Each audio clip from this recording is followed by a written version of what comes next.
The real winner of the Iran memorandum might be American strategy. When most people look at the new 60-day memorandum between the United States and Iran, they immediately focus on the politics. Did Trump win? Did Iran win? Who got the better deal? Those questions make for good headlines, but they may miss the bigger picture. The real question is whether the agreement advances American strategic interests. From that perspective, the memorandum may be less about Iran itself and more about something larger. Reducing American commitments in one region so that the United States can focus on the challenges of the future as well as itself. Chapter 1. The Strait of Hormuz was never just America's responsibility. For decades, the United States has acted as the primary guarantor of maritime security in the Persian Gulf. Yet, the Strait of Hormuz is not merely an American shipping route. It is one of the world's most important energy corridors, historically carrying roughly 20% of global oil and LNG trade. Europe depends on it. Asian economies depend on it. Global markets depend on it. The question many Americans have asked is simple. Why should the United States bear the overwhelming burden of protecting a waterway that benefits the entire industrialized world? The memorandum does not eliminate American involvement, of course not. But it creates an opportunity to shift the conversation and give the political legroom for it to happen. If the international community benefits from an open Strait of Hormuz, and if the international community can go ahead and claim a very defensive stance on the whole thing, then the international community should increasingly share responsibility for keeping it open, and it seems like they're planning on doing so. That is not isolationism. That is not the United States losing. It's burden sharing. Chapter 2. Redeploying forces is about readiness, not retreat. Critics often view any reduction of military presence as a retreat. The news loves it. The opposition loves it. Strategists often view it differently. Every carrier strike group deployed to one region is unavailable elsewhere. Carrier groups are among the most valuable assets in the American arsenal. Their value is not measured by how long they remain stationed in one location, but by their ability to respond to emerging threats around the globe. Supporters of the memorandum argue that reducing the need for a constant crisis posture in the Gulf allows the United States to preserve readiness and flexibility. This is not about weakening American power. It is about using American power more efficiently. A military that is less tied down is a military with more options. Chapter 3. The United States can refocus on higher priorities. Throughout the post-Cold War era, the Middle East consumed enormous amounts of American attention, resources, and political capital. But the strategic landscape has changed. The major challenges facing Washington today extend far beyond the Gulf. Russia remains a significant security concern in Europe and can be used as leverage to encourage the Europeans to go ahead and increase their defense spending, which is really code for them buying American goods and American weapons. The Western Hemisphere presents its own challenges, including persistent concerns about hostile influence near America's borders. Does Cuba sound familiar? Meanwhile, broader competition among major powers continues to shape the international system. Every asset, every intelligence resource, and every diplomatic effort devoted to one theater is unavailable somewhere else. The memorandum with Iran offers an opportunity for strategic flexibility. Whether Washington chooses to focus on Europe, the Western Hemisphere, Greenland, or other regions, the principle remains the same. A nation or an empire cannot prioritize everything at once. Chapter 4. Iran's domestic challenges changes the strategic equation. One of the less discussed aspects of the agreement is Iran's internal situation, which has been exacerbated with the involvement of the United States and Israel towards the destruction of Iranian assets. The country continues to face economic difficulties, infrastructure challenges, water shortages, and pressure to improve living conditions for its population, a population that is already at the brink. Those realities do not automatically determine Iranian policy, but they do create competing priorities, and they change the game. Governments have finite resources.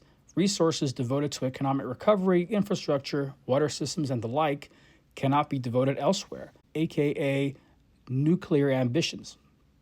Supporters of the agreement argue that a leadership focused on reconstruction faces different incentives than one focused exclusively on confrontation. And in fact, as a matter of fact, the United States has mentioned that. It is not a question of discouraging the snake from biting. It is a question of removing the fangs from said snake, and despite the snake's willingness to attack, it is no longer able to do so. Disarming comes to mind. The United States does not need Iran to become an ally. The United States doesn't even need Iran to not be hostile. It only needs Iran to devote more attention to domestic challenges than to regional escalation or chaos. And on that front, the United States has made a very good point and has done a very good job. Chapter 5, the nuclear question remains the central objective. The memorandum does not permanently settle the nuclear issue, far from it.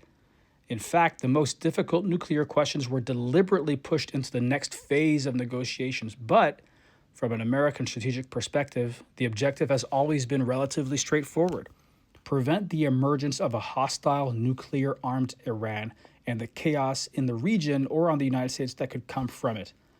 The current agreement creates a framework in which those issues remain subject to negotiation while reducing the immediate risk of conflict. The draft framework reportedly includes nuclear restrictions and further negotiations over enrichment and highly enriched uranium. Whether those negotiations ultimately succeed remains uncertain. But keeping the issue inside a negotiated framework rather than on a battlefield is itself a strategic outcome. And again, I'll mention it again, keeping the Iranian government busy with focuses on reconstruction removes the prioritization of nuclear armament and regional instability. Chapter 6, where Trump fits into the story. This is where politics enters the discussion. If the memorandum ultimately succeeds, President Trump will likely receive political credit because the agreement was reached during his administration. Reports indicated that he electronically signed the memorandum on behalf of the United States. But that political benefit is secondary. Presidents come and go, but American strategic interests remain. That's why this is not about Trump. It's about what is in it for the United States of America. The more important question is not whether the agreement benefits one administration. It is whether it improves America's long-term strategic position. If it reduces the burden of Middle Eastern commitments, preserves military readiness, keeps pressure on nuclear negotiation, and more importantly, allows the United States to leverage and delegate its strategic commitments in the region to other players, it allows Washington to focus on higher priorities. Then the primary beneficiary is not a political party. It is the United States. Many of Trump's supporters are infuriated because they were under the impression that President Trump would focus on internal politics. But the reality is that the United States cannot simply ignore its international presence, because to do so will lead to a situation in which the United States will be surrounded by political players that will take advantage of that vacuum and will make life more difficult for Americans. And this is something that President Barack Obama didn't understand. Chapter 7, how this strategy differs from the Obama approach. Supporters of the current memorandum argue that it represents a fundamentally different philosophy from the strategy pursued during the Obama administration.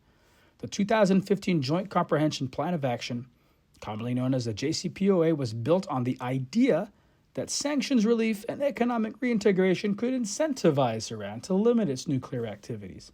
Under the agreement, Iran regained access to frozen assets, increased oil exports, and the like. That being said, that approach relies on making Iran more prosperous in the hope, and I'll say it again, the hope that prosperity would encourage moderation.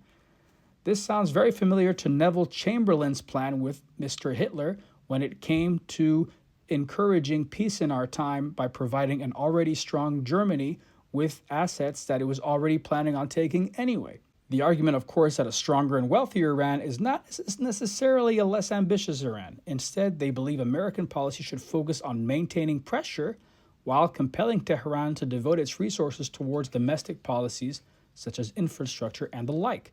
But instead of relying on hope, what about relying on fact? Iran today, without investment, is unable to rebuild its infrastructure to where its population can meet basic standards of living.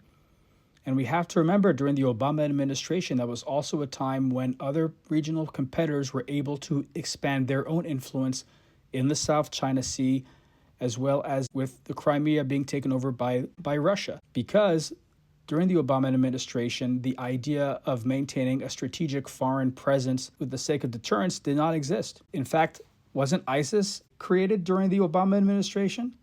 Supporters of the current approach by Trump argue that lasting restraint comes not from enriching Iran, but from ensuring that its leadership faces powerful incentives to focus inward rather than outward. It would be a shame if something were to happen to Iran again.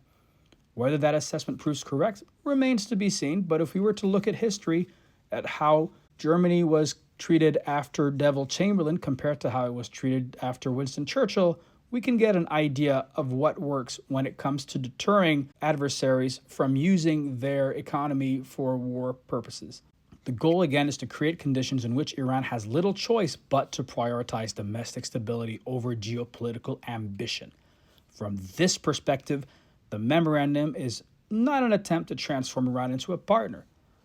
It is an attempt to reshape Iran's strategic calculations, preserving American freedom of action in a way that guarantees that Iran will no longer be a nuisance in a region in which the United States wishes to continue to invest and influence. Conclusion: history will ultimately judge whether the memorandum succeeds or fails. The agreement remains fragile. Recent disputes over the Strait of Hormuz demonstrate that implementation challenges remain and that the situation can still deteriorate. But the broader strategic logic is clear. The goal is not friendship with Iran. The goal is not nation building, hoping for prosperity. The goal is not endless military commitment with American assets stuck in the Middle East at the behest of the American people. The goal is to protect American interests while preserving American strength and working with allies in the region, or at least strategic partners, to maintain that. Viewed through that lens, the memorandum is not primarily a story about Trump or Iran, as the media would like for it to be. It is a story about how the United States is repositioning itself for the next phase of global competition while maintaining enough order in the world for it to then focus on itself once again. If you like what you heard, please like and subscribe. If you have a comment, please leave it below, positive or negative. I'm always looking for new subscribers. Feel free to do so. I look forward to hearing from you. Have a great day.